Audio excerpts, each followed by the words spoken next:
Next up, at UFC Denver, we have hype train Gabriel Bonfim trying to bounce back after his first ever career loss against Ange Loosa. Gabriel Bonfim 4-1 in his last 5, 15-1 in his career, coming off of the first loss, a finished loss to a 40-year-old. He's taking on 10-3 Ange Loosa. Ange Loosa 10-3 in his career, 3-1 in his last 5. He's coming off that eye poke no contest with Bryan Battle. Listen, Gabriel Bonfim, full-blown hype train. And the skills are there. The skills, the record, validate the hype. He's a solid striker. He has some high-level boxing credentials. He's got very good BJJ. He's a well-rounded guy who can wrestle. He's a well-rounded guy who can strike. He's a well-rounded guy who has great jiu-jitsu. He has all the tools. He will toss you to the ground. He will work very hard. He will come out fast. He has literally never seen a scorecard. 16 career fights. He has never, ever once been to a decision. He finished 15 people. He just got finished by Nicholas Dalby in a fight that he was dominating early. But he had no answer when Dalby was still just standing in front of him doing those weird breathing techniques. He's taking on Ange Loosa. Ange Loosa is a very durable guy, and that will matter here. He's got decent volume, good striking, solid power, and incredible chin. He's going to pump his jab, throw out some low kicks. He'll manage range as well. He'll get people backing up. He does have a little bit of trouble when you come at him, when you pressure forward.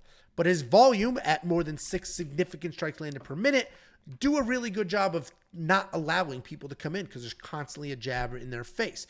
90% takedown defense, but he did just give up his first ever UFC takedown against Bryan Battle in a fight that he was definitely going to lose, and then took that eye poke as an excuse out of there and not an official loss on the record. Gabriel Bonfim was the biggest favorite on this card just a week ago, the biggest favorite on this card. That has now moved. It is now, what's her name? Santos. And Gabriel Bonfim has a tightening line. And I know what's happening here because I have the same concerns. I have no bets with Gabriel Bonfim.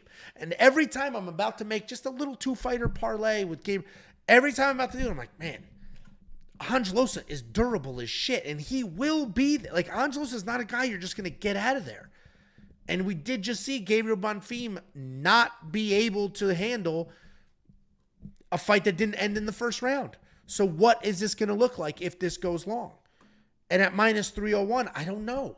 And Ange Loosa is actually a good fighter. So like all of those things are swirling around in your head. But at the end of the day, I think Gabriel Bonfim is absolutely the better fighter. I think his striking is as good-ish. If it's not as good, it's there. He's certainly going to be the better grappler. Certainly going to be just as strong. Probably not as fast, but hit just as hard. All of those things. But what happens if this fight doesn't end in the first round? That's the big question. Gabriel Bonfim is going to be the pick. I may end up just throwing him in a little two-fighter parlay that I'm a little worried about. Two sketchy guys in a parlay. Gabriel Bonfim is going to be the pick. I imagine everybody, do you see it the same way I do? That Gabriel Bonfim is a better fighter. You're going to pick him to win, but obviously not being able to finish Ange is concerning. Yeah, no. So I know Ange Loosa pretty well. He was weirdly a lock of the week one time with the under 2.5 with that Skeletor fight or whatever. Ange, oh yeah, Reese McKee. Yeah, and that was a sad situation because that fight probably should have been fucking stopped under 2.5, and we were on a little streak there, and that was not a fun loss. But I know Ange Loosa pretty well. He is a durable guy. He can do everything. He can strike. He's got decent power. He can definitely take a shot. Obviously has the defensive wrestling in his own right. This whole thing of like, a lot of people are like, oh, he doesn't get tired. I promise you that Ange Loosa gets very, very tired. Is he a fucking quitter?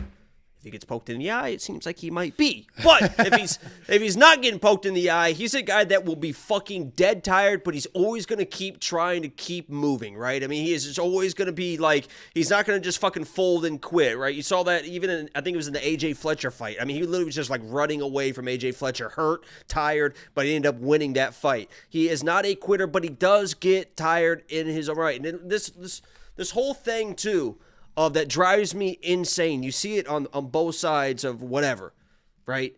Okay, he's got 13 fights. He has 3 losses.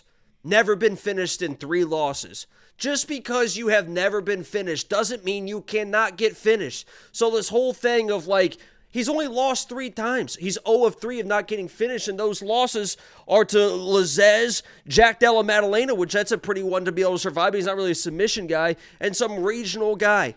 Right? As you start working your way up, that's when you start getting finished. It's against people like Gabriel Bonfim is who finishes you when the first time you've ever been finished. And Ange Loosa, to his credit, he's a tough guy. He knows what he's doing.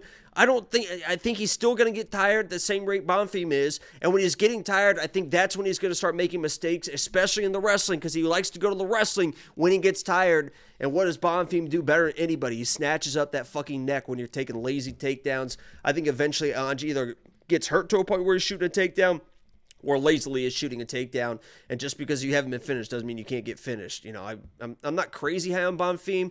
I understand the durability of Loosa, but I think he eventually is going to make a mistake and Bonfim's going to finish him.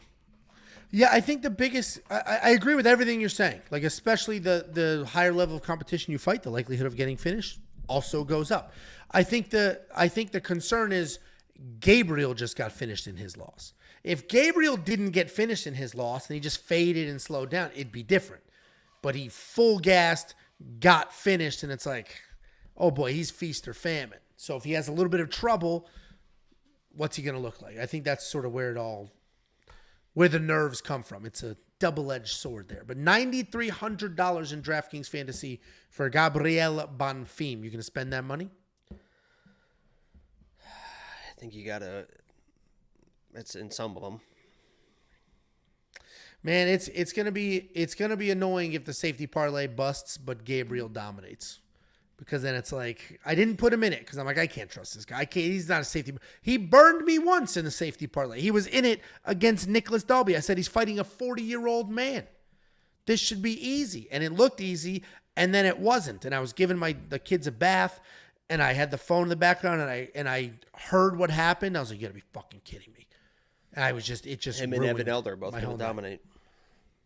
It'll be a very interesting night if that's the case, but I am looking forward to this fight. We're going to learn a lot about Gabriel Bonfim. That's the point of this fight. We already know what we need to know about Ange Loosa, how good he is, how durable he is, all those things. This is to learn, is Gabriel potentially that guy or not? And let's find out together. I may end up throwing a little bet in there with Mr. Bonfim, and if I do, you can check it out at Premium. Just go to WeWantPicks.com, click Become a Member. It is only $10 for an entire month's worth of access.